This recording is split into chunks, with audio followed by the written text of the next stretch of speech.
Assalamualaikum warahmatullahi wabarakatuh. Di sini saya Lutfiah dan teman saya Junior akan membahas tentang konstitusi. Simak baik-baik ya. Baik, kita akan menjelaskan mengenai konstitusi. Konstitusi atau dalam bahasa Latin Constituante atau Undang-Undang Dasar yang disingkat dengan UUD dalam negara adalah sebuah norma sistem politik dan hukum bentukan pada pemerintahan negara. Biasanya dikodifikasikan sebagai dokumen tertulis.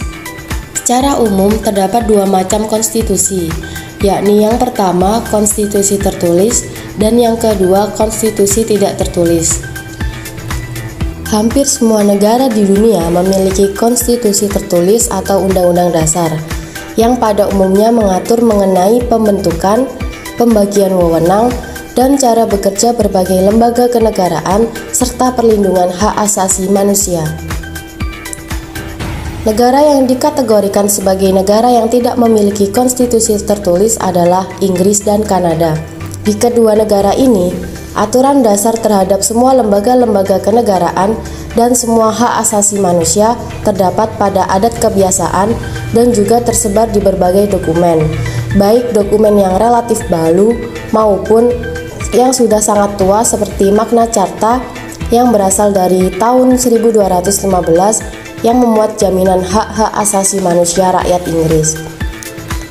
Karena ketentuan mengenai kenegaraan itu tersebar dalam berbagai dokumen atau hanya hidup dalam adat kebiasaan masyarakat itulah, maka Inggris masuk dalam kategori negara yang memiliki konstitusi tidak tertulis. Pada hampir semua konstitusi tertulis diatur mengenai pembagian kekuasaan berdasarkan jenis-jenis kekuasaan, dan kemudian berdasarkan jenis kekuasaan itu dibentuklah lembaga-lembaga negara. Dengan demikian, jenis kekuasaan itu perlu ditentukan terlebih dahulu, baru kemudian dibentuk lembaga negara yang bertanggung jawab untuk melaksanakan jenis kekuasaan tertentu tersebut. Beberapa sarjana mengemukakan pandangannya mengenai jenis tugas atau kewenangan itu. Salah satu yang paling terkemuka adalah pandangan Montesquieu, bahwa kekuasaan negara itu terbagi dalam 3 jenis kekuasaan yang harus dipisahkan secara ketat. Ketiga jenis kekuasaan itu adalah yang pertama, kekuasaan legislatif atau kekuasaan yang membuat peraturan perundang-undangan. Yang kedua, kekuasaan eksekutif atau kekuasaan yang melaksanakan peraturan perundang-undangan. Dan yang ketiga, kekuasaan yudikatif atau kekuasaan kehakiman. Konstitusi suatu negara pada hakikatnya merupakan hukum dasar tertinggi yang memuat hal-hal mengenai penyelenggaraan negara. Karenanya, suatu konstitusi harus memiliki sifat yang lebih stabil daripada produk hukum lainnya. Terlebih lagi jika jiwa dan semangat pelaksanaan penyelenggaraan negara juga diatur dalam konstitusi, sehingga perubahan suatu konstitusi dapat membawa perubahan yang besar terhadap sistem penyelenggaraan negara. Bisa jadi suatu negara yang demokratis berubah menjadi otoriter karena terjadi perubahan dalam konstitusinya. Ada kalanya keinginan rakyat untuk mengadakan perubahan konstitusi merupakan suatu hal yang tidak dapat dihindari. Hal ini terjadi apabila mekanisme penyelenggaraan negara yang diatur dalam konstitusi yang berlaku dirasakan sudah tidak sesuai lagi dengan aspirasi rakyat. Oleh karena itu, konstitusi biasanya juga mengandung ketentuan mengenai perubahan konstitusi itu sendiri, yang kemudian prosedurnya dibuat sedemikian rupa sehingga perubahan yang terjadi adalah benar-benar aspirasi rakyat dan bukan berdasarkan keinginan semena-mena dan bersifat sementara ataupun keinginan dari sekelompok orang belaka. Pada dasarnya, ada dua macam sistem yang lazim digunakan dalam praktek ketatanegaraan di dunia dalam hal perubahan konstitusi. Sistem yang pertama adalah bahwa apabila suatu konstitusi diubah, maka yang akan berlaku adalah konstitusi yang berlaku secara keseluruhan atau penggantian konstitusi. Sistem ini dianut oleh hampir semua negara di dunia. Sistem yang kedua ialah bahwa apabila suatu konstitusi diubah, maka konstitusi yang asli tetap berlaku. Perubahan terhadap konstitusi tersebut merupakan amandemen dari konstitusi yang asli tadi. Dengan perkataan lain, amandemen tersebut merupakan bagian dari konstitusinya. Sistem ini dianut oleh Amerika Serikat. Selanjutnya yakni perkembangan konstitusi di Indonesia. Para pendiri Negara Kesatuan Republik Indonesia telah sepakat untuk menyusun sebuah undang-undang dasar sebagai konstitusi tertulis dengan segala arti dan fungsinya. Sehari setelah proklamasi kemerdekaan Republik Indonesia, Konstitusi Indonesia sebagai suatu revolusi groundwork yang telah disahkan pada 18 Agustus 1945 oleh Panitia Persiapan Kemerdekaan Indonesia dalam sebuah naskah yang dinamakan Undang-Undang Dasar Negara Republik Indonesia. Dengan demikian, sekalipun UUD 1945 itu merupakan konstitusi yang sangat singkat dan hanya memuat 37 pasal, namun, ketiga materi muatan konstitusi yang harus ada menurut ketentuan umum teori konstitusi telah terpenuhi dalam UUD 1945 tersebut.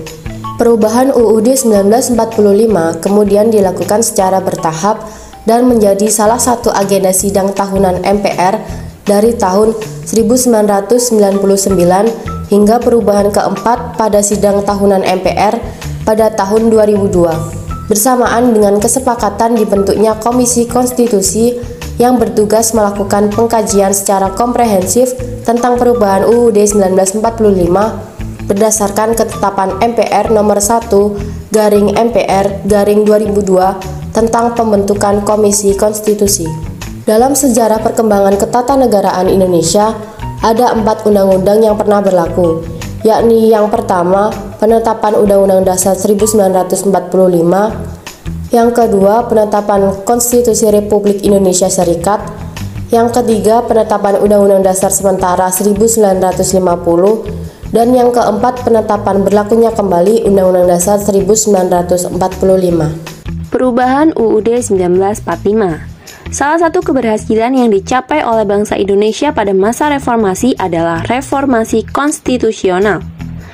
Reformasi konstitusi dipandang merupakan kebutuhan dan agenda yang harus dilakukan karena UUD 1945 sebelum perubahan dinilai tidak cukup untuk mengatur dan mengarahkan penyelenggaraan negara sesuai harapan rakyat, terbentuknya good governance, serta mendukung penegakan demokrasi dan hak asasi manusia.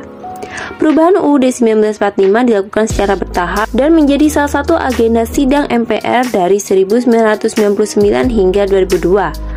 Perubahan pertama dilakukan dalam sidang umum MPR tahun 1999. Arah perubahan pertama UUD 1945 adalah membatasi kekuasaan presiden dan memperkuat kedudukan Dewan Perwakilan Rakyat atau DPR sebagai lembaga legislatif. Perubahan kedua dilakukan dalam sidang tahunan MPR tahun 2000. Perubahan kedua menghasilkan rumusan perubahan pasal-pasal yang meliputi masalah wilayah negara dan pembagian pemerintah daerah. Perubahan ketiga ditetapkan pada sidang tahun MPR 2001. Perubahan tahap ini mengubah dan atau menambah ketentuan-ketentuan pasal tentang asas-asas landasan bernegara, kelembagaan negara, dan hubungan antar lembaga negara serta ketentuan-ketentuan tentang pemilihan umum. Sedangkan perubahan keempat dilakukan dalam sidang tahunan MPR tahun 2002. Perubahan keempat tersebut meliputi ketentuan tentang kelembagaan negara dan hubungan antar lembaga negara, penghapusan Dewan Pertimbangan Agung atau DPA, pendidikan dan kebudayaan, ekonomi dan kesejahteraan sosial, dan aturan peralihan serta aturan tambahan. 4 tahap perubahan UUD 1945 tersebut meliputi hampir keseluruhan materi UUD 1945. Naskah asli UUD 1945 berisi 71 butir ketentuan, sedangkan perubahan yang dilakukan menghasilkan 199 butir ketentuan. Saat ini dari 199 ketentuan yang ada dalam UUD 1945, hanya 25 butir atau setara dengan 12% ketentuan yang tidak mengalami perubahan. Selebihnya sebanyak 174 butir atau 88% ketentuan merupakan materi yang baru atau telah mengalami perubahan. Dari sisi kualitatif, perubahan UUD 1945 bersifat sangat mendasar karena mengubah prinsip kedaulatan rakyat yang semula dilaksanakan sepenuhnya oleh MPR menjadi dilaksanakan menurut Undang-Undang Dasar. Hal itu menyebabkan semua lembaga negara dan UUD 1945 berkedudukan sederajat dan melaksanakan kedaulatan rakyat dalam lingkup wewenangnya masing-masing. Perubahan lain adalah dari kekuasaan presiden yang sangat besar menjadi prinsip saling mengawasi dan menyeimbangi. Prinsip-prinsip tersebut menegaskan cita negara yang hendak dibangun, yaitu negara hukum yang demokratis. Setelah berhasil melakukan perubahan konstitusional, tahapan selanjutnya yang harus dilakukan adalah pelaksanaan UUD 1945 yang telah diubah tersebut.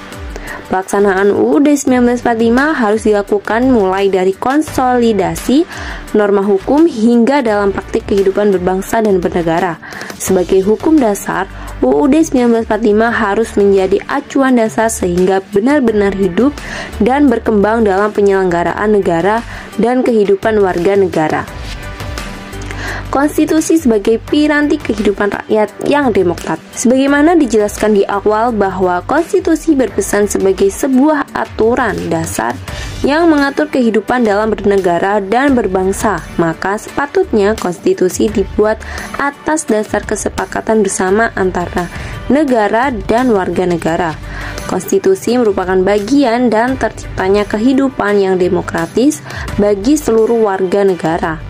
Jika negara memilih demokrasi, maka konstitusi demokratis merupakan aturan yang menjamin terwujudnya demokrasi di negara tersebut.